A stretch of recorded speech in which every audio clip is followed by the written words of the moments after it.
Friends, Bharat को स्वाधीन आनिबारे महात्मा गांधी भूमिका बहुत गुरुत्वपूर्ण थिला। सेथिपाई आमे महात्मा गांधी को जातीय पिता बोली आख्या देइछु आउ तांको द्वारा आमे आजाद होई निज इच्छारे जीवन यापन करूछु। किंतु इतिहास पृष्ठा किछि पुस्तक एवं अनेक स्क्रिप्ट को लक्ष्य कले जना पड़े जे गांधी अनेक कला कारनामा रही।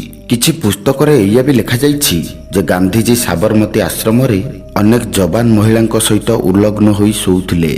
तेबे चलंतु फ्रेंड्स, गांधीजी से कला कारनामा को विस्तृत रूप से जानिबा। गांधीजी 1906 रे 38 वर्ष बयस रे ब्रह्मचर्य धारण करथिले।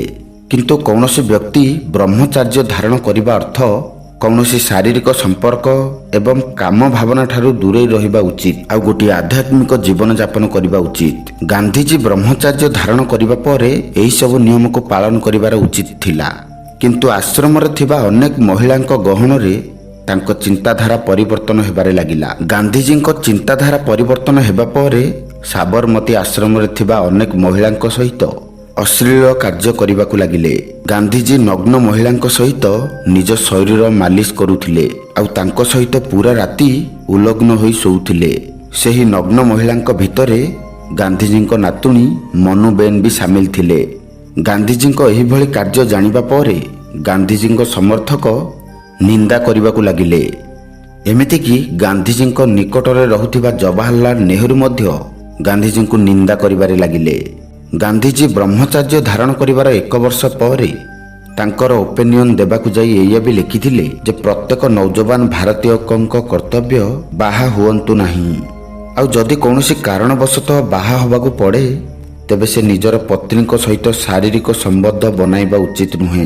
गांधीजी आश्रम रे अनेक महिला एवं पुरुषों को उलग्न होई सोइबा पई परमिशन दिया जाउथिला। किंतु जदि सेमाने कौनसी प्रकार सेक्सुअल एक्टिविटी करंती तेबे सेमानकु सजा दिया जाउथिला। एमिति कि पति पत्नी मध्य साथी रे रहिबा पई अनुमति दिया जाउ नथिला। जदि कौनसी पुरुष बा महिला को काम उत्तेजना हुए तेबे तांको ठंडा पानी रे गाधैबा पई आदेश दिया जाउथिला। एही सब को देखि गांधीजी को सेक्रेटरी निर्मल कुमार बोस गांधीजी को कहिले जे जेबे पर्यंत आपणक एही नुआ विचारधारा को जनता बुझी नाहंती सेबे पर्यंत आपण आपणक नातुणी सहित सोइबा उचित नुहे, नचेत जनता आपणको खराब भाबिबे। एमिति कि वल्लभ भाई पटेल मध्य गांधीजी को कहिले जे आपण जहा करूचंती एहा अधर्म अटे। किंतु गांधीजी वल्लभ भाई पटेल को जवाब देई कहिथिले जे मनुक सहित सोइबा मो पई अधर्म नुहे बरम नैतिक कर्तव्य अटे। फ्रेंड्स, गांधीजी को एही भली कारनामा को सबुठारु निकट रे देखिथिबा जणे व्यक्ति थिले आर.के. परशुराम। परशुराम केरल जणे स्टूडेंट थिले। परशुराम गांधीजी को आश्रम रे टाइपिस्ट भाबरे 2 वर्ष कार्य करिथिले एवं गांधीजी को पर्सनल सेक्रेटरी भाबरे मध्य कार्य करिथिले। परशुराम आश्रम रे थिबा अनेक युवकंक मध्यरु एमिति जणे थिले जे गांधीजी को आदर्श मानुथिले। गांधीजी को प्रति आकृष्ट होई कार्य करिबा पई सो इच्छा रे आसीथिले। किंतु गांधीजी को एही भली कारनामा देखि 2 वर्ष मध्य रे चाकरी छाड़ी चली गले। परशुराम गांधीजी को द्वारा आश्रम रे हेउथिबा असुविधा को उल्लेख करी पत्रिका रे एया लिखिथिले जे आपण हमर राष्ट्रपिता आ मु आपणको समस्त कार्य रे प्रभावित होईछि। जेबे मु प्रथमे टाइप राइटर भाबरे आश्रम को आसीथिली सेबे आपण एवं आश्रमवासी उपरे बहुत सम्मान थिला। मात्र आश्रम रे 24 घंटा बिताइबा परे मो मनरे थिबा आपणको प्रति सम्मान हरई बसिली।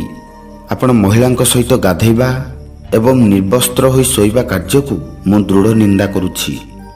फ्रेंड्स, केवल एतिकी नुहे, गांधीजी एवं सारला चौधुराणी को नहीं मध्य चर्चा हुए। सारला चौधुराणी पॉलिटिकल लीडर थिले आउ सारला चौधुराणी रविंद्रनाथ टागोरଙ୍କ संपर्कीय थिले। सही समय अनेक जानिथिले जे गांधीजी एवं सारला चौधुराणीଙ୍କ ମଧ୍ୟରେ अति निकटतर संपर्क रहिछि। दुहे पाखापाखि 2 वर्ष पर्यंत अनेक राजनीतिक कार्य करने सहित अश्लीलता कार्य मध्य करुथिले। ब्रिटिश लेखक जेड आडम को द्वारा लिखा जाइथिबा पुस्तक गांधी नेकेड एम्बिशन रे जेड गांधीजी करथिबा अश्लीलता विषय रे उल्लेख करिसंती।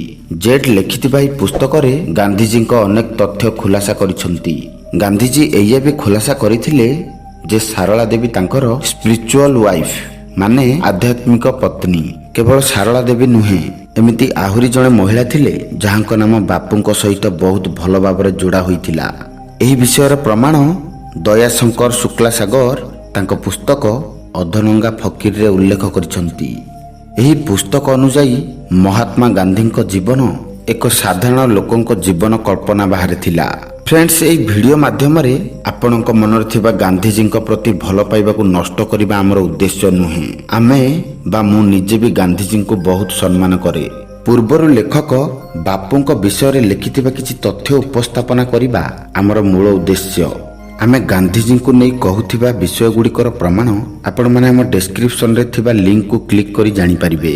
ଫ୍ରେଣ୍ଡସ୍, ଗାନ୍ଧିଜୀଙ୍କ ଏହିଭଳି ବିଷୟକୁ ନେଇ ଆମେ ପାର୍ଟ 2, 3, 4, 5 ବି ଆଣିବୁ, କିନ୍ତୁ ଏହିସବୁ ପାର୍ଟ ଆଣିବା ପଛରେ ଆପଣଙ୍କ ସପୋର୍ଟ ନିହାତି ଜରୁରୀ। ଫ୍ରେଣ୍ଡସ୍, ଆପଣମାନେ ଆମକୁ ସପୋର୍ଟ ନିଶ୍ଚୟ କରନ୍ତୁ, ନଚେତ ଏତେ କଷ୍ଟ କରି ବନାଇଥିବା ଆମର ଏହି ଚ୍ୟାନେଲ ଡିଲିଟ୍ ହୋଇଯାଇପାରେ।